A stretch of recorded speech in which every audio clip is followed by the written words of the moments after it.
Hey everybody, I'm Marlon with Chronic Pain Warriors United. Hope y'all are all doing well and have had a great week. Hope you're feeling well as possible. Little cleanup. It looks like Sunday is going to be the day where we do long form videos for the foreseeable future, and we'll be releasing shorts throughout the week, obviously. Also, I got a few more of our pens to give away. I think 4 or 5 left in this batch. So if you want one, shoot us an email or let us know in the comments. Also, along that line, we've finally got the website launched.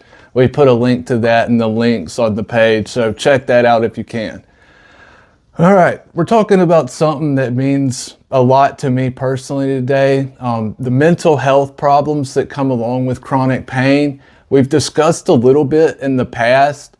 A big one that we haven't talked about very much and is, like I said, very personal, is how many people with chronic pain have thoughts about either harming themselves, ending their own lives, or actually following through and doing those things. I believe that the percentages of people who live with chronic pain and or chronic illness and have those types of thoughts, people who live with chronic pain or chronic illness have those types of thoughts at a much higher rate than what a lot of CDC and medical journal type papers will say. One of the best ones I've seen that I've talked about before was a survey of over 3,000 patients done by the Pain News Network. And they found that close to 30% of people living with chronic pain had thoughts of either ending their own lives, hurting themselves, or they followed through with that. Now, we don't know the percentages of how many actually follow through. That's much harder to know because they're not around to ask, right? And I've talked about the co-founder of Chronic Pain Warriors United. I have not said his name ever because his family does not want his stuff out there like that, and for other personal reasons. But this is what happened to him. I'm not going to tell his whole story right now, but long story short, his pain management was working well. He wound up losing the pain clinic and doctor he was at. And then he wound up self-medicating on the black market for a short term while he was trying to get back into the doctor's system, which was taking forever, as we all know it can do. And he wound up facing legal trouble from, self-medicating that pain on the black market. And all those things together, I guess, just put him into a place where he decided to find his way out of this life. And that's what he did. Just a few days before we were set to launch Chronic Pain Warriors United last December, I found out that he had chosen to end his own life. And that's one of the biggest reasons why I'm so committed to this and want to bring as much knowledge and education and shine a bright a light as possible on this issue, because it's happening far more than people realize. I believe that probably almost everybody who lives with chronic pain or chronic illness has those types of thoughts at some point. We've been talking about PTSD as well. I also believe that PTSD is much more common with people with chronic pain and chronic illness than the medical community acknowledges. And I believe that those thoughts of self-harm or ending your own life are more actively followed through on by people who are also suffering from PTSD, which my co-founder absolutely was. I do too, to some extent.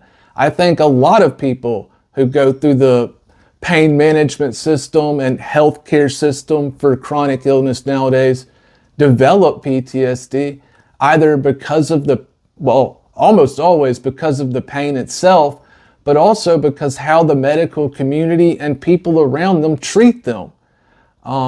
Trauma builds up like that. So when you already have those types of mental health issues and then you throw hopelessness on top of it, which is what I believe happened to my friend. He just got to a place where he's like, okay, I lost my doctor. I've run into legal trouble now because I'm not even allowed to treat my own pain under this system.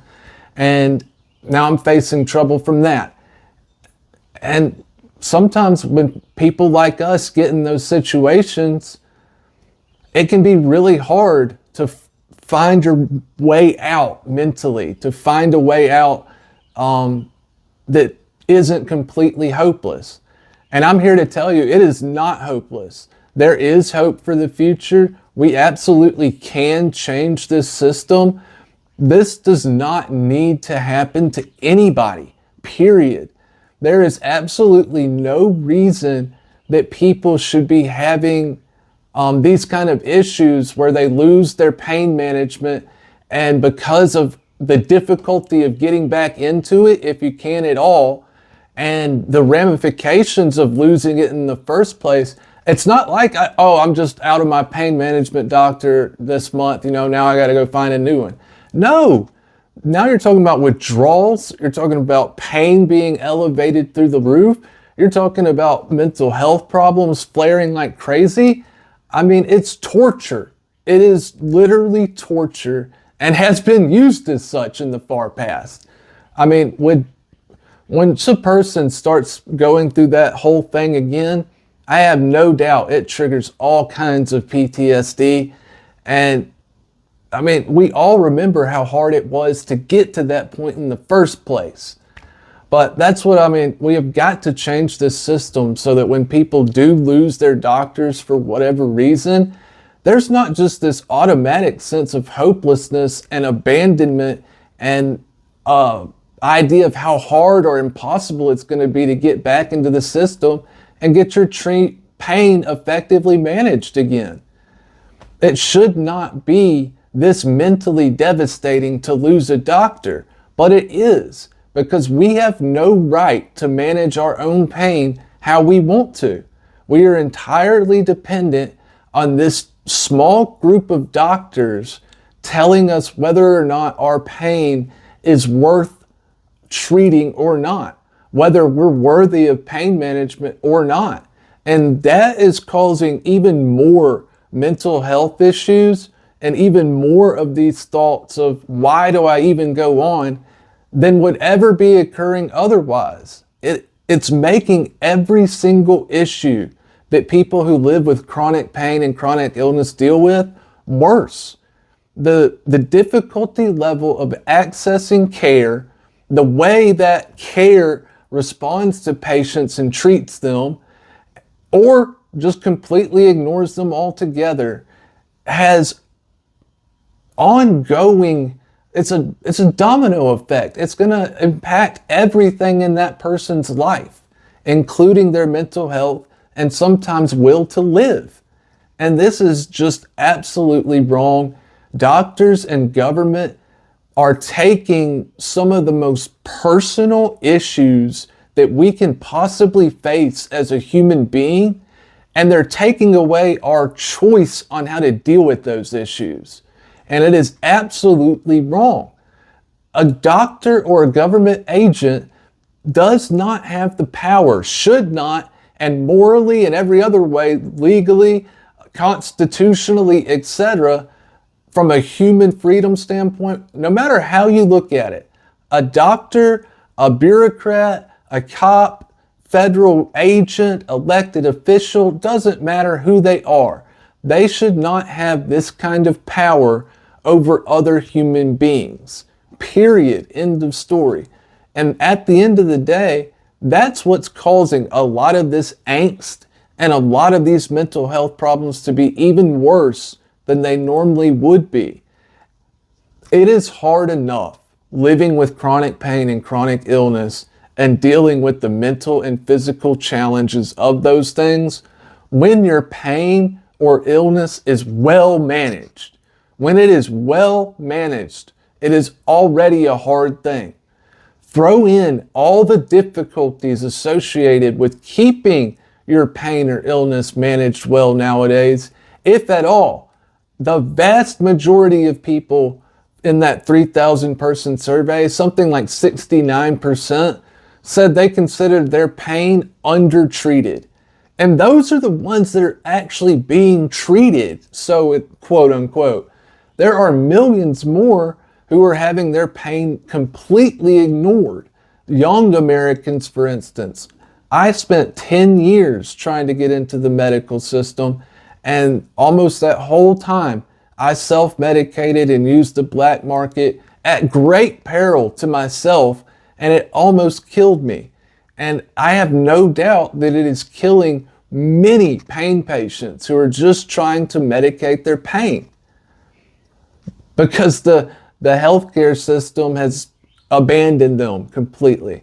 Anyways, that I believe that everything the DEA, CDC, state governments, and our doctors in cohort with them have done up to the pain management system, pain patients, and people living with chronic illness is criminal and immoral, and it is causing all of these mental health problems and every other problem people like us face worse. It's making it all worse.